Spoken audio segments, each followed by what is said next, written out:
Hello, I'm Soap, and today I'm going to be talking about what mermaids mean to the Royale High lore. Okay, first let's talk about the Royale High Mermaid Language. You can find this language in the Dungeon Obi cutscene. I figured out what each character meant in English, but after doing all that, I realized that they literally have a sheet of what all the characters mean on the back of one of the thrones at the end of the Dungeon Obi.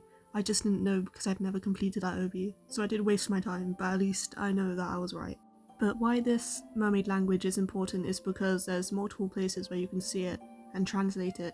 In the room before the OB with the big door, you know what I'm talking about, right? There's drawings and words on the walls. Next to the unicorns it says the Unisys, which in the diary, which you can find underneath the planks in the dungeon, it says that the words unicorn and Unisys are used interchangeably.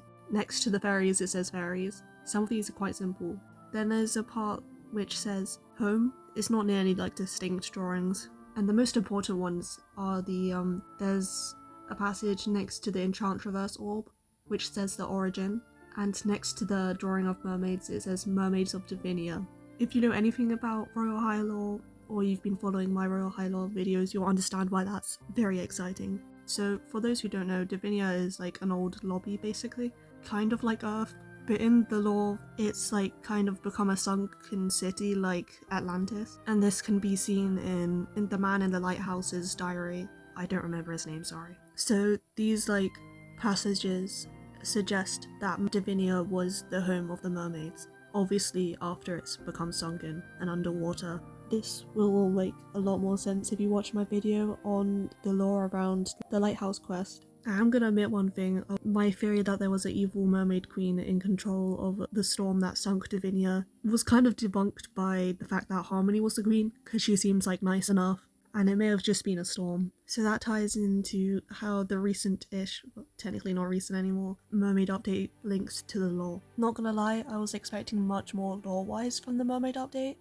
which is why I haven't made a lore video on it yet, but I think I've finally tied things together. Okay, so hear me out. At the beginning of the game, in story mode, we find out we have powers and then we become a fairy, so we as players start as a fairy, or at least transform into one. And back when Divinia wasn't under the sea, the people who would have lived there would have been fairies, as well as powerless people, because we know they exist from Diamond Beach and their quests. Okay, and how did we become mermaids? We went through a lengthy process to get a potion. In theory, we're probably drinking the potion to put the mermaid tail on. It shows that we can turn from a fairy to a mermaid. Anyways, my point is, I believe that the fairies who lived in Divinia had to drink mermaid potions to adapt to Divinia becoming underwater. Isn't that crazy? It seems pretty realistic. The whole reason I stressed why we started as fairies is because we needed our elemental powers to be able to get the first mermaid potions. I'm not saying that mermaids didn't exist before fairies drank the mermaid potions. I'm just saying that some people did it to survive.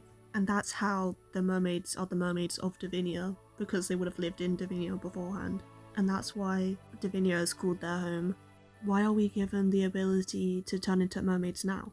On the step 3 of the mermaid scroll, in which we use to get the first mermaid tails, it says, whose echoes remember who you're destined to be, which implies a link to the past and the fact that we are destined to do something, which also links to the diaries in the dungeons, which says something along the lines, maybe one day someone will discover the secrets, so basically we're the chosen one. But why would our destiny be involved with becoming a mermaid?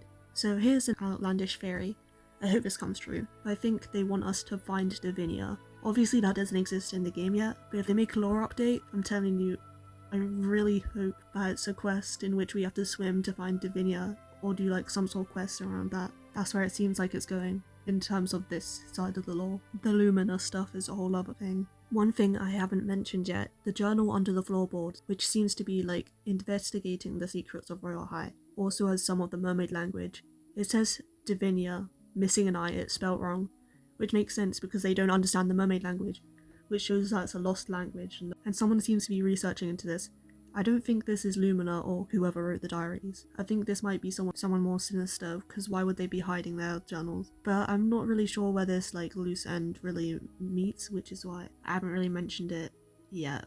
But like, to me, all the evidence is pointing towards us finding Divinia. I just really hope that's the thing that will happen. But Royale High has other priorities other than lore. Also, I haven't mentioned what the passage saying the origin next to the Enchantraverse orb entails. I think that's pretty obvious, that the origin of the universe, or Royale High, is from the Enchantraverse, which fits quite nicely with my like headcanon lore for my Royale High roleplay series Shards of Harmony, so maybe I'm biased and think it's that way, but that's pretty much it. Obviously this all ties into a larger story. I just like to cut this down into like separate sections, which is why I made this one on the mermaid lore, but eventually I will make a whole timeline video because I feel like I'm getting closer to the answer. So thanks for watching, please like and subscribe.